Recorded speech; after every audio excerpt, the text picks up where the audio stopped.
Salam dan bahagia, Ibu dan Bapak guru hebat.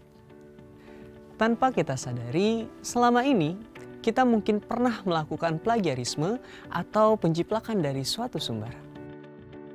Contoh yang paling sederhana, misalnya, kita posting status di media sosial dengan kalimat kutipan atau quotes milik orang lain.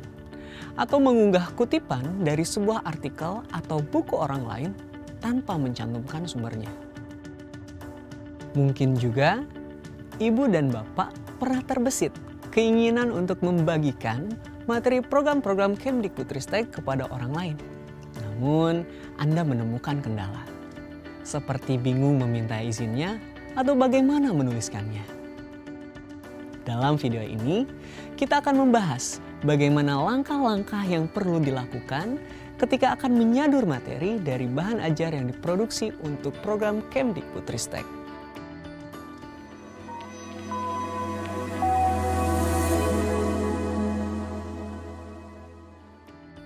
Mari kita coba kuis sederhana berikut.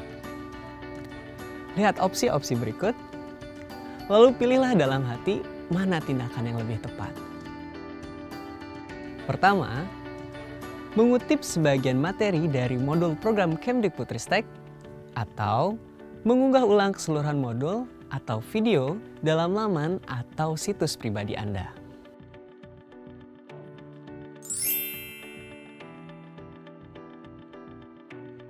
Dua, menuliskan nama pribadi dalam karya atau unggahan tersebut.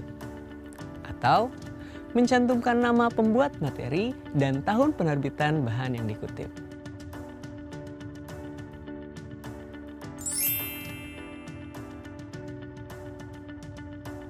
Tiga, menggunakan bahan ajar program Kemdikbudristek hanya untuk berbagi ke rekan sejawat. Atau memanfaatkannya sebagai bahan training berbayar tanpa mengutip sumbernya. Apakah jawaban Ibu dan Bapak sudah sesuai? Mari kita mulai dengan etika penggunaan video pembelajaran.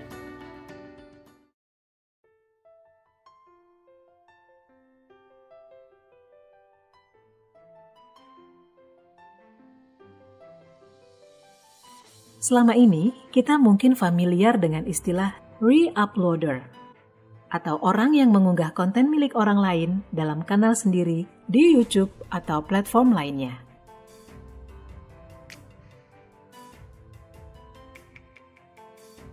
Tak jarang, video di kanal pengunggah ulang ditonton oleh lebih banyak orang daripada di kanal penciptanya sendiri.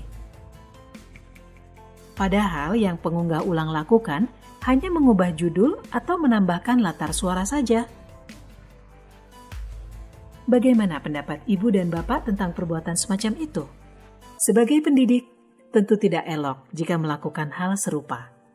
Karena itu, alangkah baiknya kita tidak mengunggah ulang video dari sumber lain, termasuk dari program-program Kemdikbudristek.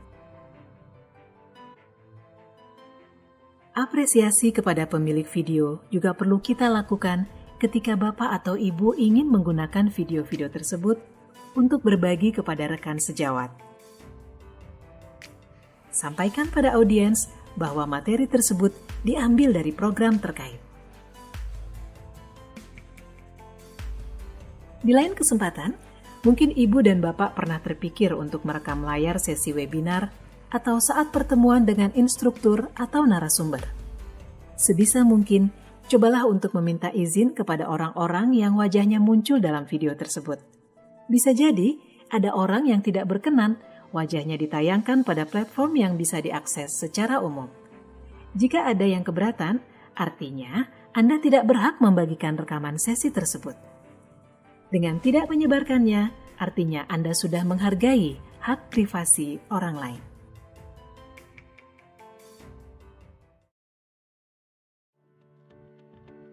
Bagian selanjutnya adalah panduan mengutip sumber dalam bentuk tulisan.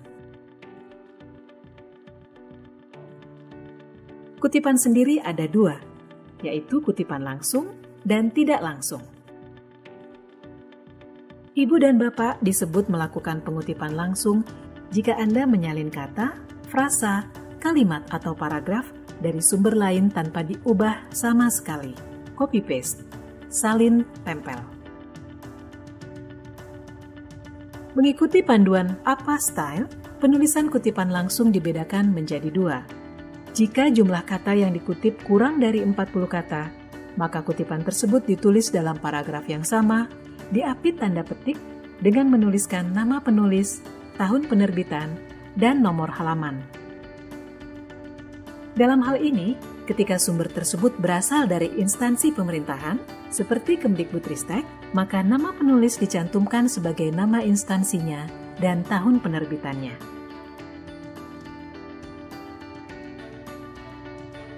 Sementara, jika jumlah katanya lebih dari 40 kata, maka dituliskan dalam paragraf terpisah, dengan menjorok 1 cm atau 5 spasi, tetap dengan menuliskan nama penulis, tahun penerbitan, dan nomor halaman.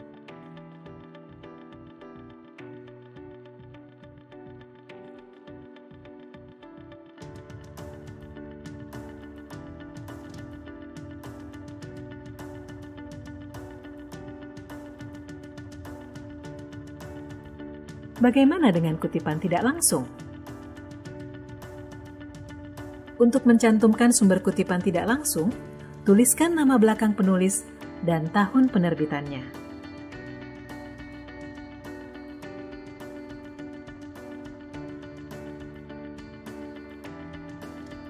Kutipan tidak langsung artinya kita menyampaikan konten dari sumber lain dengan gaya dan tulisan kita sendiri. Istilah singkatnya, parafrase. Berikut contohnya.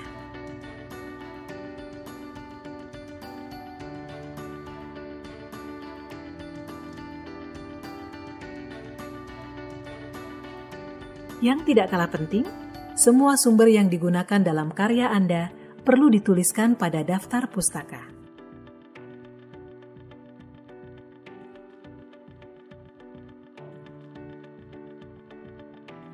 Lalu bagaimana dengan materi yang berbentuk video?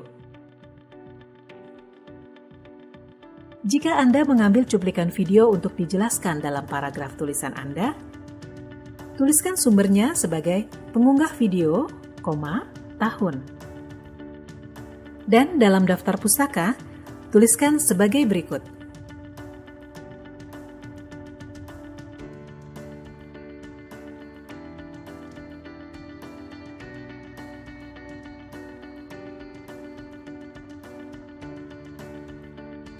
Ibu dan Bapak guru hebat, begitulah panduan untuk mengutip karya atau sumber dari media lain.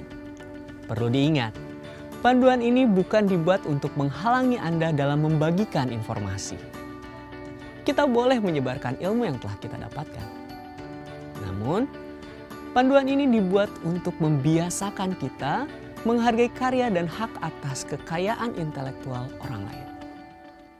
Salam dan bahagia, Ibu dan Bapak guru hebat.